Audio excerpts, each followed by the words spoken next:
1991 में भारत को एक गंभीर आर्थिक संकट का सामना करना पड़ा, जिसने देश को आर्थिक पतन के कगार पर खड़ा कर दिया। यह संकट इतना गंभीर था कि भारत के पास विदेशी मुद्रा भंडार केवल कुछ हफ्तों के आयात के लिए ही बचा था। देश दिवालिया होने के कगार पर था। इस संकट से उभरने में सबसे महत्वपूर्ण भूमिका तत्कालीन वित्त मंत्री डॉक्टर मनमोहन सिंह ने निभाई। उनका नेतृत्व और उनकी आर्थिक नीतियां भारत के लिए मील का पत्थर साबित हुई। आइए इस पूरी कहानी को विस्तार से समझते हैं। बात करें 1991 के आर्थिक संकट के कारण और पृष्ठभूमि की, तो 1980 के दशक में भारत ने भारी मात्रा में विदेशी कर्ज लिया था। इसका बड़ा हिस्सा आयात और विकास योजनाओं पर खर्च हुआ। 1990 के दशक की शुरुआत में यह कर्ज इतना बढ़ गया कि भारत के पास इसे चुकाने के लिए पर्याप्त विदेशी मुद्रा नहीं बची। उसी समय भारतीय अर्थव्यवस्था तब तक एक लाइसेंस राज प्रणाली के तहत काम कर रही थी। इससे निजी क्षेत्र पर अत्यधिक नियंत्रण था, जो आर्थिक विकास में बाधा बन रहा था।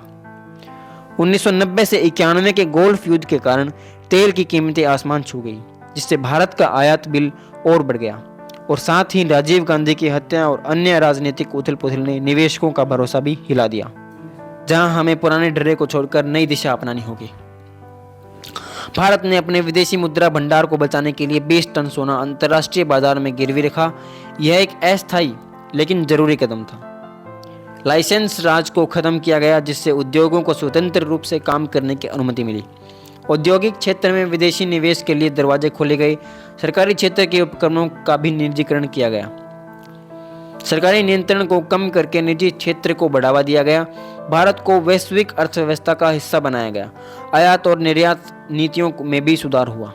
इसके परिणाम स्वरूप तेजी से आर्थिक विकास देखने को मिला। इन सुधारों ने भारतीय अर्थव्यवस्था को विकास के नए रास्ते पर डाल दिया। विदेशी कंपनियों ने भारत में निवेश करना शुरू किया। आईटी और सेवा क्षेत्र में भी जबरदस्त उछाल आया।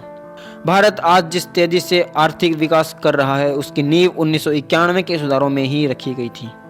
बात करें डॉक्टर मनमोहन सिंह के ऐतिहासिक भाषण की, तो डॉक्टर मनमोहन सिंह ने संसद में अपने सुधारों का बचाव करते हुए कहा था कि आने वाली पीढ़ियां हमें माफ नहीं करेंगी अगर हम इस अवसर को गंवा देते हैं।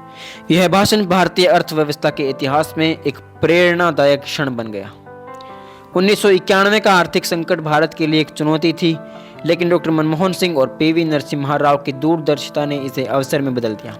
उन्होंने न केवल भारत को संकट से बाहर निकाला, बल्कि इसे एक वैश्विक आर्थिक शक्ति बनने की राह पर भी डाल दिया। आज भारतीय अर्थव्यवस्था की जो ताकत है, उसका श्रेय 1991 के उन ऐतिहासिक आर्थिक सुधारों को ही जाता है।